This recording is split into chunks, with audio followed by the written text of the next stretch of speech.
Berjumpa lagi dengan saya Paulus Wiratno dalam acara Making Life Better yang tentunya bikin hidup lebih baik. Dan ini istimewa hari ini karena studio ada 3 orang muda yang punya hati misi. Nah, saya akan beralih ke orang ganteng di depan saya ini yang juga masih bermain. Saya dengar masih bermain di sinetron juga ya? Iya, betul. Yang terakhir saya syuting di Anak Jalanan di RCTI. Ya. Terus untuk bulan depan saya ada event untuk syuting layar lebar awal Januari ini. Ceritakan sedikit suka dukanya dunia perfilman atau dunia artis tuh kayak apa? Sukanya adalah keartisan itu banyak sekali manusia pengen menjadi artis karena banyak kemudahan yang didapat. Pertama segi honor, kedua segi figur itu kalau kemana-mana dikenalin banyak orang, disukai, terus mendapat banyak kemurahan. Tapi segi negatif atau segi yang nggak enaknya adalah apa? Apa yang kita lakukan menjadi sorotan. Nah, pilihan artis ada cuma 2. Apakah kita mau melakukan suatu kebaikan atau keburukan? Kebanyakan artis tidak bisa memanage kehidupan normal mereka. Di luar kamera, mereka hidup sebagai manusia biasanya. Nah, kebanyakan artis tidak bisa melakukan kebaikan. Karena apa? Di dunia artis itu, mereka sudah dibentuk untuk menjadi selfish. Kenapa? Mereka menerima kemudahan, mereka dipuja, mereka dielu-elukan, mereka dikasih uang, dikasih hadiah. Pokoknya semuanya diservis. Nah, waktu disuruh memberi, mereka nggak bisa, ya kan? Memberi waktunya ya, misalnya undangan nih, udah teman dekat, kita suruh datang, dia nggak mau. Lu bayar buat gue honor berapa? Nah, hitung-hitungannya mulai. Nah, disinilah saya bilang, saya dibentuk sama Tuhan. Kalau tidak ketemu Tuhan, mungkin saya sama seperti artis yang lain. Tapi saya bilang sama Tuhan, Tuhan saya mau jadi artis yang dimana saya bisa melayanin, jadi salah satu ambasadornya Tuhan di dunia artis. Betul, yang mempunyai hati melayani. Saya dengar juga dunia artis itu rawan dengan hal-hal yang bisa merusak, seperti misalkan narkoba. Benar ya? Betul sekali. Saya mendengar, bahkan melihat di televisi, orang-orang yang dikenal di dunia perfilman atau sinetron yang harus berurusan dengan yang berwajib karena masalah narkoba. Apa memang seperti itu? Jadi faktor dari mereka bisa ketergantungan narkoba adalah faktor stres, ya. Kenapa ada faktor stres di artis? Bukannya mereka disukai, bukannya mereka banyak dipuja. Iya, saat follower mereka udah berkurang, terus job mereka udah tidak ada, terus income mereka sudah tidak masuk, ya kan? Jadi influence mereka berkurang dan mereka akan stres. Nah, di situ teman mereka ada siapa? Tidak ada. Kenapa? Kalau mereka mau berteman dengan orang biasa, mereka gengsi.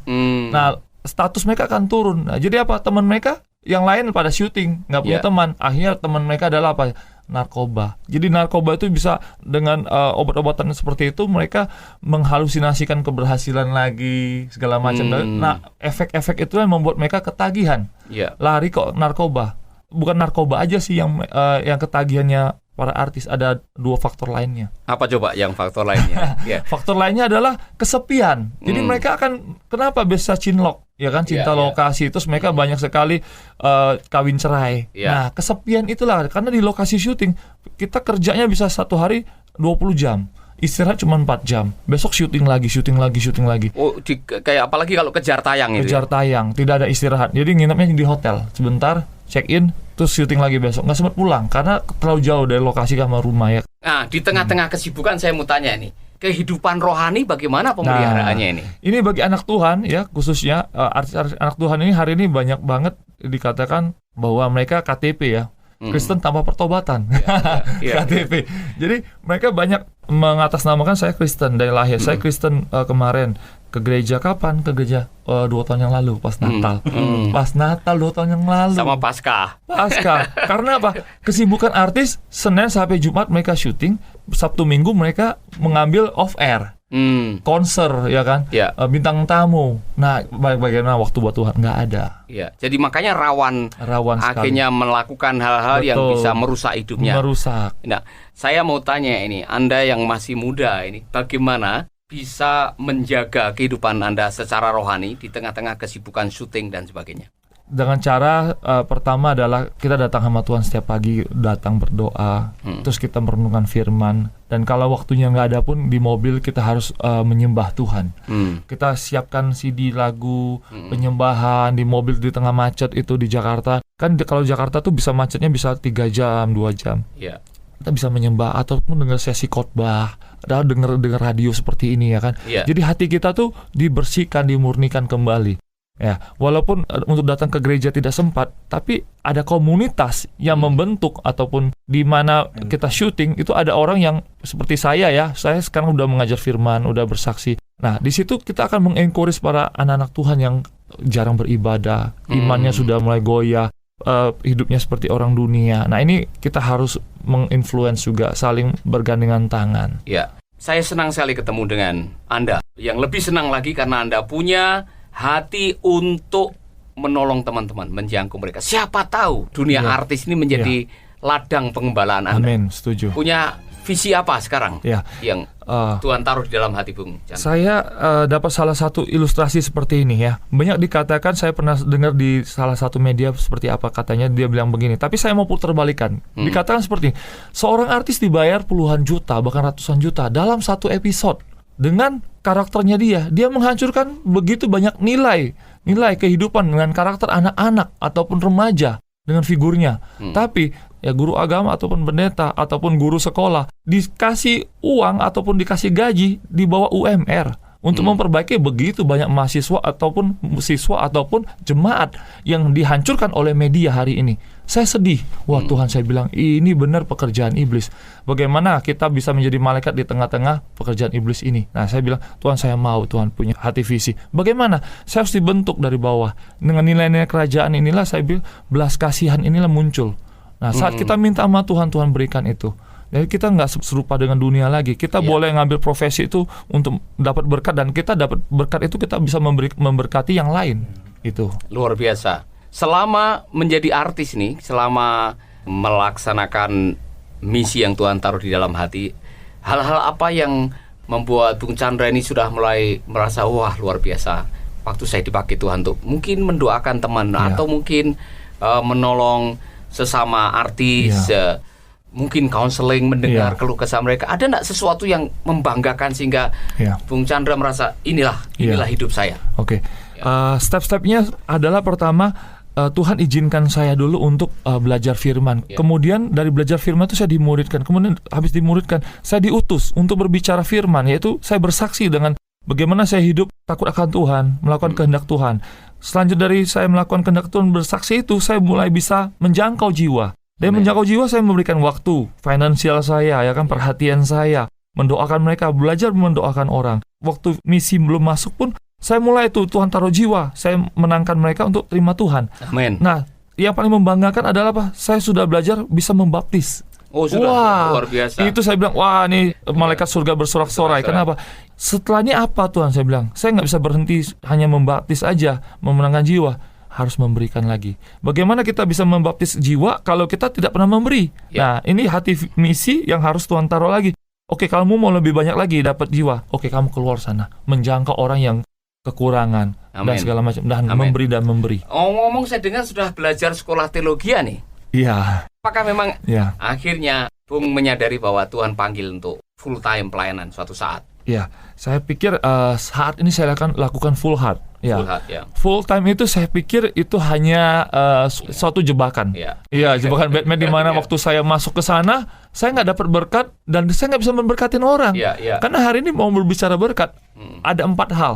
Memberi waktu, memberi tenaga, memberi hati, dan memberi satu lagi apa ya? Perhatian. Perhatian ya hati. Saya pikir di mana sih porsi kita? Kalau orang punya uang, dia belum punya waktu. Oke, berikan uangnya. Kalau kamu belum bisa berikan hati, ya udah berikan juga finansialmu, ya kan? Belum bisa punya skill untuk mendoakan orang, ya udah berikan tenaga. Ini Tuhan bisa pakai siapapun itu. Amin. Jadi sekarang sudah mengembalakan ya? Saya masih jadi koordinator aja. Ya, jadi belajar jadi associate pastor, bagaimana submit dengan leader. Ya, di situ saya untuk belajar bagaimana regulasi ataupun sistem melayani jemaat ataupun jiwa-jiwa. Bisa enggak lihat perbedaannya di sini, ya kan? Kecimpung di dunia artis sebagai pekerjaan istilahnya untuk cari nafkah, dengan di sini pelayanan sebagai panggilan hidup untuk cari sangu mati. Ini kan untuk sangu mati. Iya, betul sekali. Kalau yang ini sangu hidup kan, supaya bisa hidup. Bedanya apa nih?